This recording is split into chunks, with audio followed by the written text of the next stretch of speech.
Hi Spy fans, it's your friendly neighbourhood Ultimate Spider-Man fan here, and welcome back to another video on me reading my epic Marvel Spider-Man PS4 related book, Hostile Takeover. So for this video, starting with the new version, so you're going to be seeing screenshots of what the scene could look like. I'm sorry, but well, it's about the Daily Bugle and Mary Jane, so sorry about if the screenshots aren't exactly matching, but let's get right into this. So yeah, like, subscribe, comment, share, hit the bell, and then follow me on Twitter as well. Type in the @ all capitals without spaces, the Ultimate Spider SPID. And let's get right into this. Chapter 9.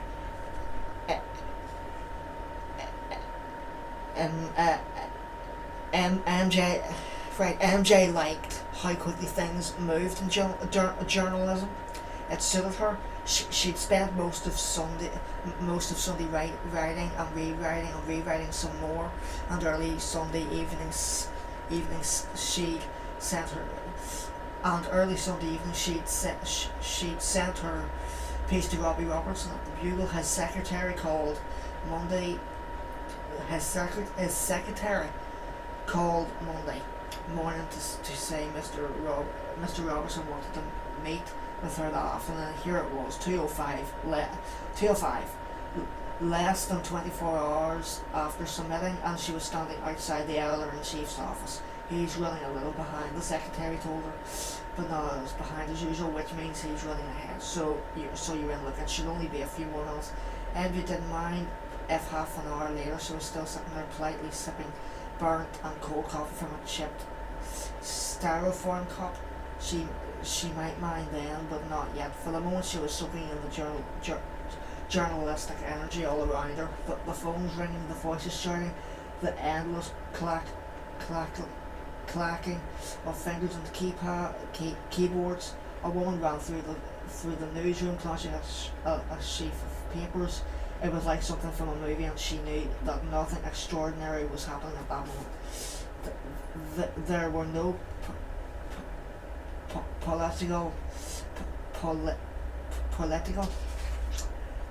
upheavals, no superhuman battles in Times Square, no scandals bursting wide open, just another day at the races, and soon, maybe tomorrow, she'd be part of it. She had to think. She had to think. So Mr. Robertson wasn't going to call her in, waste her time on his, just to let her know that she hadn't done well enough. He was going to offer her a job, and had to be it. She was going to be a writer for one of the most important papers in New York City. MJ had written her high school paper, and then for the paper at ASU where she had studied journalism. Yet somehow after graduation she hadn't immediately tried to land a job. Her life had been crazy, in large part because she'd been Peter's girlfriend. That would sound pathetic for any other woman, but Peter needed help. He needed a full-time manager if she was going to be honest, and she tried to step in and fill that role because he was off saving the city on almost weekly basis, having a front row seat to Spider-Man's heroics. Had been thrilling. At first it was thrilling now, but there was more she wanted to do, things she wanted to accomplish on her own.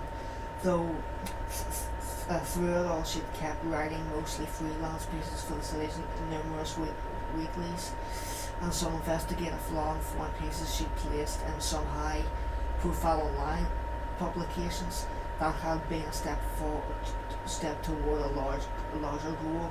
Online journalism could be a sociality,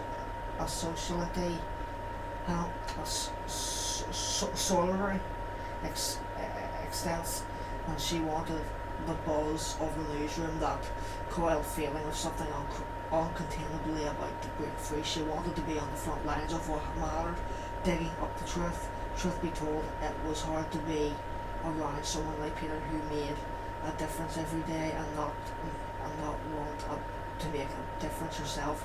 You're right, MJ. Oh, sorry. You're MJ, right? She looked up to find a familiar-looking woman grinning at her. The woman had dark hair, serious expression. She was holding her hand out. Let me take that for you, she said, looking at the coffee mug. Everyone's too busy around here to notice that they're giving you coffee from Friday. I hope you didn't drink too much. MJ surrendered the cup, trying to fight the sore feeling in her stomach. Not as much as I might have, she said, standing, but more than I should have. Have we met? Betty Brandt, she said with an easy smile. I remember you from when Peter Parker used to make photos for us. You're his wife, right? Her hands now free of the cold coffee. MJ held them up as if towards something else. Don't rush it, she said wearily. Girlfriend. Robbie passed your piece over to me, Betty. Betty shifted the conversation without missing a beat. He was that impressed. I'm an elder at the city desk, so I took a look at it. She paused, then added, I have to say he was right. Wow, MJ replied. Thank you.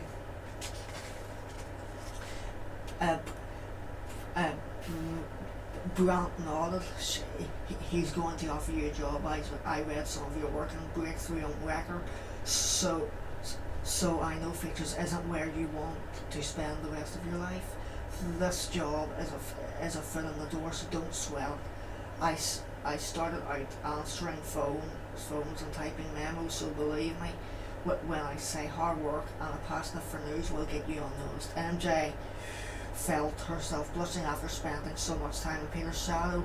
It was great to be noticed for being herself. It's very nice of you to say all that. Betty laughed. I'm being selfish though.